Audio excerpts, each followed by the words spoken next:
Okay, so you know how we like to dig into stuff that's really making people think, right? Mm. Well, this time you found something pretty potent, I gotta say. Yeah. This article from rowlimkinround.com, and it's dated March 24th, 2025. So, pretty recent. You're right. The title is a bit of a grabber.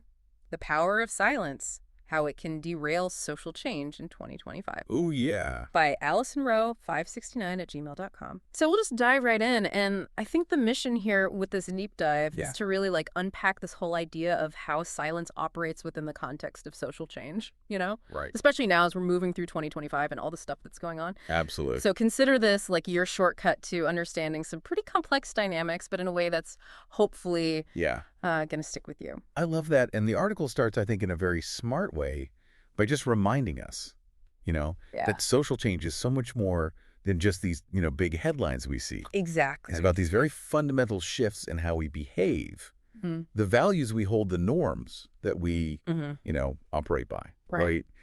And I think that's where the emphasis on 2025 being such a pivotal year comes in, because we're seeing such a charged political climate. Yeah, it's a lot. The technology is changing so rapidly. And there are these huge demographic shifts happening. Like at a pace we haven't seen. Exactly. Yeah. So the potential is there for people to come together and really address these big injustices we're facing. Yeah. I mean, one of the things that I thought was so interesting, and you picked up on this, was that point the article makes about social media. Oh, absolutely. Because on one hand, it's this incredible tool for connection, right? Unbelievable. And for giving people this platform to advocate for all sorts of causes. Like a megaphone? Yeah. Totally. But then there's this caution that's thrown in. Yeah. Like, just being connected isn't the same as actually engaging. Like, there's a big difference between, endlessly scrolling and actually, taking action, participating in these movements. Absolutely. That's where I think this deep dive gets really fascinating, because it's this almost counterintuitive idea that silence, which, on the surface seems passive. Yeah. Just the absence of something. Exactly. It's not doing something, but actually it can have this really powerful and often negative influence on the very changes that people are hoping to see in 2025. I see what you mean. Yeah. It's not just about the volume of what's being said, but it's about the weight of what's not being said. Okay, I like that distinction, the weight of what's not being said. Yeah. So let's dig into that a little bit. How does the article categorize silence? Because it talks about passive and active forms of silence. Right. What's the real difference there? Well, it's fascinating how they break it down. Yeah. Passive silence is essentially the absence of your voice or any action when you're confronted with injustice. Okay. And the argument is that when we don't speak up, we're actually inadvertently allowing those inequalities to continue. Because our silence can be interpreted as a lack of opposition. So the status quo just keeps rolling on. That makes sense, because if nobody's saying anything, it creates this illusion that everybody's okay with it. Exactly. And then there's active silence, which sounds way more intentional. Yeah, much more deliberate. So tell me about that. Active silence is when you make a conscious choice to not engage in, the public discourse. Okay. The article suggests that sometimes individuals or even whole groups might do this strategically. Maybe they need time to reflect, or they're trying to avoid getting into an argument that's not going to go anywhere. I see. Or maybe they're, gathering their strength for a bigger push later on. So it's not necessarily a bad thing in and of itself, but I think the point the article's making is that ultimately both types of silence can end up being detrimental to any kind of social change. Exactly, because at the heart of it is this concern that when there's a lot of silence, whether it's intentional or not, it can end up overshadowing the voices of the people who most need to be heard. You mean like marginalized communities? Precisely. And it can stifle those really important discussions that are so crucial to make any kind of progress. Absolutely. And we're talking about this in the context of 2025, right? Yeah. Where social media is such a huge part of everything. Huge. And the article makes this point that if you're not visibly supporting something online, it can almost be read as like you disapprove or you're complicit. Oh, absolutely. And that can really weaken a movement. Yeah, because it's like a digital version of not speaking up in person. Exactly. It's almost like you're saying, yeah, I'm okay with this. And I think the article is getting at the idea that in this hyper-connected world, silence on social media can be taken as you accepting the dominant narrative. Like whatever's the loudest. Exactly. And that's where this idea of digital complicity comes in. Okay. because your lack of support, even though it seems passive, actually becomes a statement. Just by not being there? Right, and potentially you're giving tacit approval to the other side just by not engaging. That's a good point. It makes you think about the responsibilities that come with being online. And what it actually means to not participate publicly. Exactly. So the article brings up some historical examples to sort of ground this discussion. Yeah. Let's start with the women's suffrage movement. What can we learn from that period about silence? Well, if we think about the women's suffrage movement in the late 19th and early 20th centuries, it's such a powerful example of how societal norms can actually enforce silence. Yeah. Many women, and even men who supported their right to vote, they felt so much pressure from society to not speak out. It was just considered inappropriate. Exactly, like you were challenging the whole order of things. And this led to a widespread reluctance to publicly advocate for voting rights. So basically they were silenced. Effectively. And that definitely contributed to how long and hard that fight for suffrage was. Yeah. Because it delayed not just the right to vote, but also these broader conversations about gender equality. That should have been happening way earlier. Absolutely. It had an impact that spanned generations. Wow. It's like a cautionary tale, right? Totally. A reminder of how much progress can be hindered by silence. When it's driven by social pressure. Exactly. So another example that the article brings up is the HIV/AIDS epidemic. Yes. Back in the 80s and 90s. And that seems like another tragic case of what happens when there's silence. It really is devastating when you think about the silence from the government and the media during the early years of the HIV/AIDS epidemic. It's like nobody wanted to talk about it. Right. And that lack of urgency, the slowness to allocate resources, all fueled by stigma and this widespread discomfort. It allowed misinformation to spread and tragically led to so many lives lost. It's heartbreaking. But what's interesting is how that eventually shifted when activist groups were so courageous in breaking through that silence, demanding recognition, research, funding, access to treatment. Right. It was the breaking of the silence that paved the way for real progress in understanding and managing HIV/AIDS. So silence in that case was literally life or death? Absolutely. Yeah. It wasn't just an absence of words. Yeah. It was society devaluing marginalized lives. Wow. It's a chilling reminder of how silence can be a death sentence. That's a powerful statement. Yeah.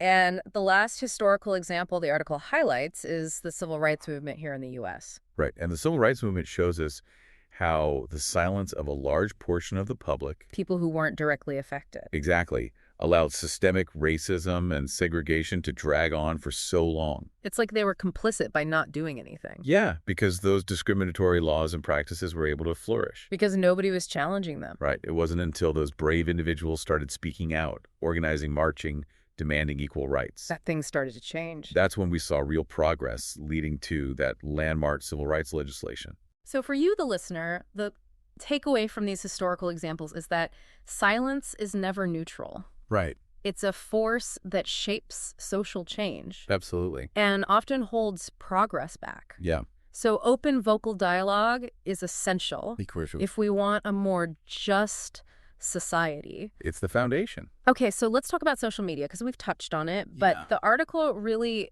dives into this complex and sometimes contradictory world. Right. So what's their take? Well, the article acknowledges that social media is this undeniable force. I mean, it's everywhere. Everywhere. It's given us this platform to express such a wide range of perspectives and experiences. I think this global megaphone. Totally. And it's been a major factor in the rise of so many social movements. Yeah. From viral hashtags on Twitter. Yeah, you see those all the time. To visually stunning campaigns on Instagram. It's given a voice to those who have been marginalized or ignored by the mainstream. It's powerful stuff. So powerful. But here's where it gets really interesting.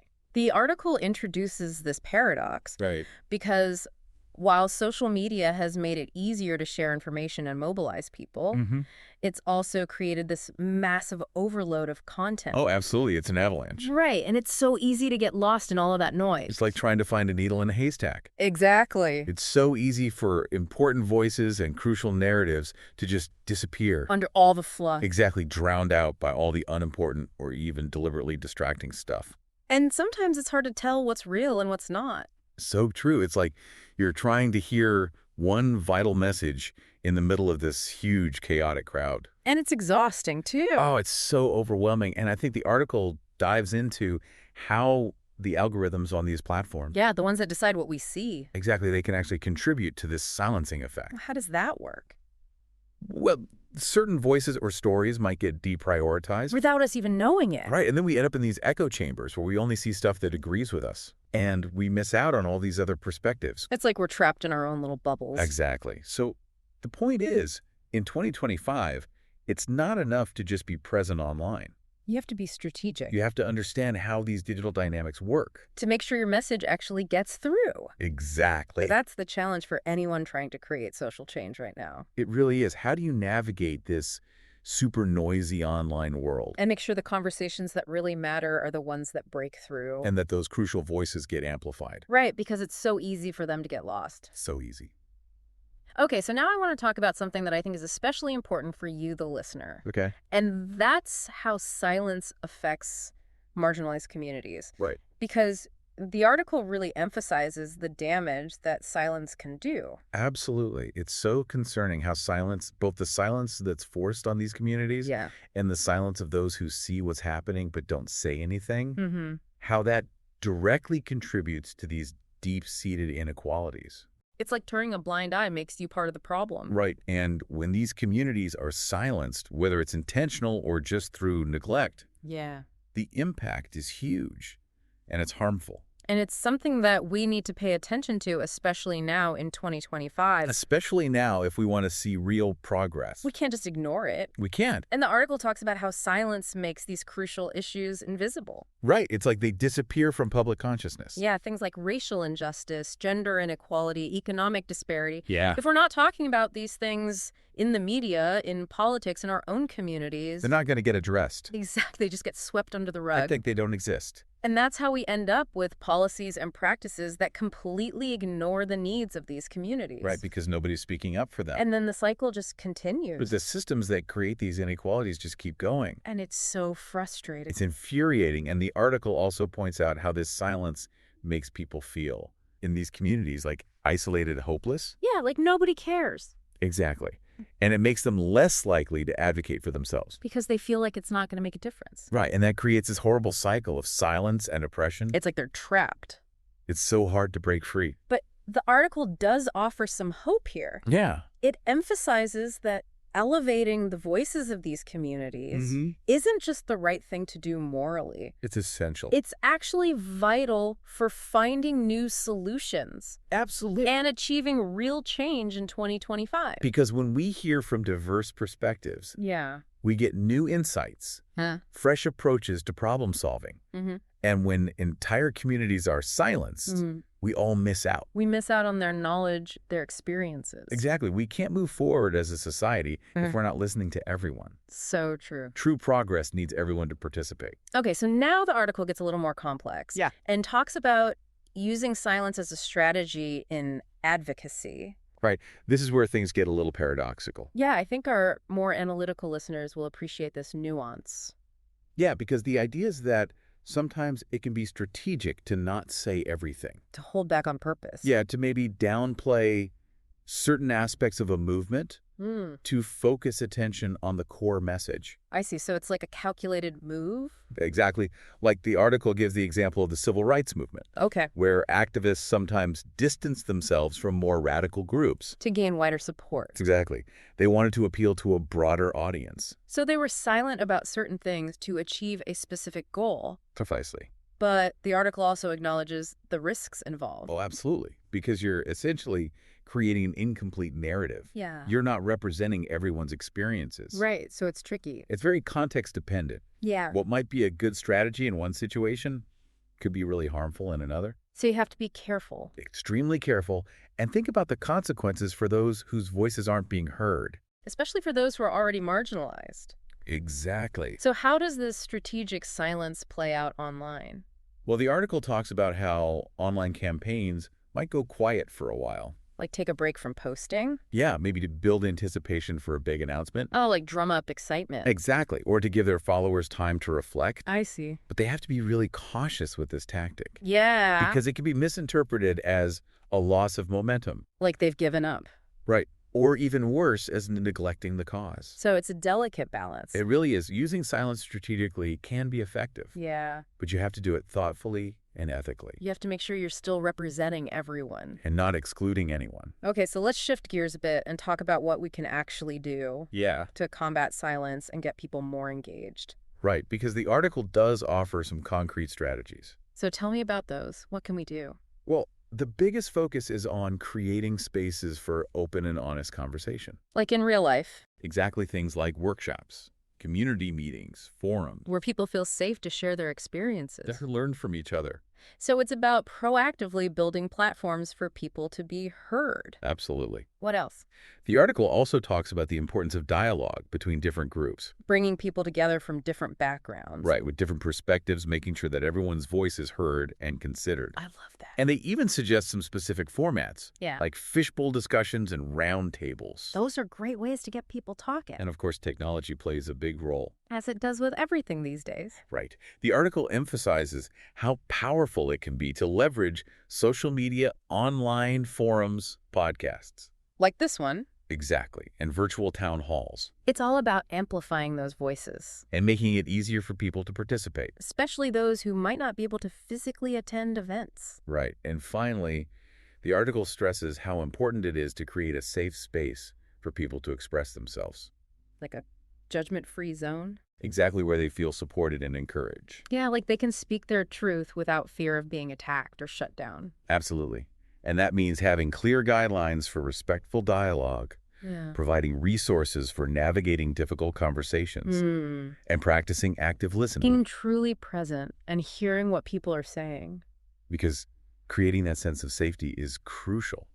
If we want to break down the barriers of silence. It's the foundation. Okay, so to wrap things up, the article gives some examples of successful movements in 2025. Yes, real-world inspiration. That have actually overcome the challenge of silence. So what are some of those? One great example is the Voices of Tomorrow campaign. Okay, tell me about that. They were advocating for environmental justice. And they were so effective in mobilizing people on the ground. Like grassroots organizer. Exactly. And they also strategically used digital platforms to spread their message, to amplify the voices of marginalized communities who are often most affected by environmental problems.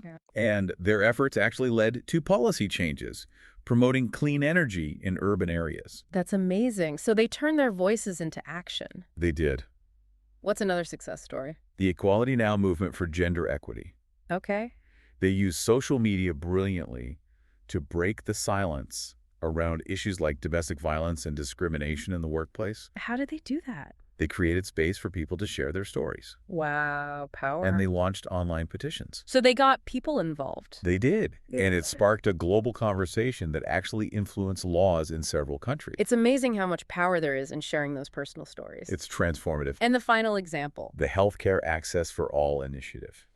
Tell me about that one. This was a collaborative effort between advocacy groups and communities directly impacted by healthcare disparities. Oh, okay. They organized town halls, ran awareness campaigns, and made sure that the voices of those most affected were front and center. Yeah. And that led to more resources being allocated to underserved populations. So they got results. They did. So the takeaway from these examples is that it's possible to overcome silence and create real change. Even though it's challenging. Yeah.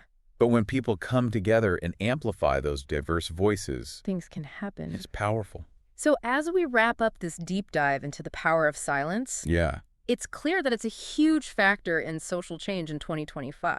A major force. It's not just the absence of noise. Right. It can actually hold progress back and allow injustice to flourish. It's active. And the article reminds us that our voices matter. Each and every one. When we speak up, especially in support of those who are marginalized, it can have a ripple effect. Absolutely. Amplifying that call for justice and equality. And making people pay attention. So the challenge for all of us is to cultivate this culture of open communication. Where dialogue is encouraged. Where we try to understand different perspectives. Where we work together to create a more just world. That's the goal. Because, as the author says, staying silent in the face of injustice can be just as damaging as the oppression itself. We all have a role to play. So think about it, listener. Where in your life, your community, your online world, is silence preventing progress? Where can you speak up? What small step can you take today to amplify a voice or start a crucial conversation? It all starts with us. It really does. Yeah.